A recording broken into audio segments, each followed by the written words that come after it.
विधानसभा budget सत्र के दौरान आज स्वास्थ्य विभाग की ओर से कोरोना वायरस के संक्रमण से बचने के लिए एहतियाती कदम उठाया गया। विभाग की ओर से मंत्रियों, विधायकों और अधिकारियों को मास्क दिया गया और हैंड सैनिटाइजर का इस्तेमाल कर स्वच्छता पर बल दिया गया।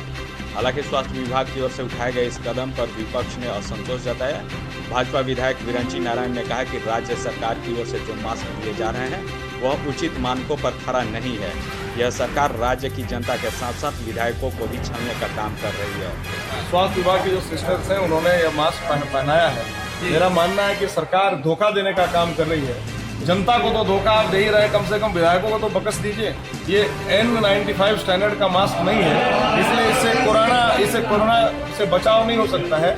इसलिए मेरा आग्रह है कि अगर जो मास्क दे रही है सरकार, वो जो स्टैंडर्ड है उसका N95 के स्टैंडर्ड का मास्क दे, ताकि सच में कोरोना से बचाव संभव हो सके।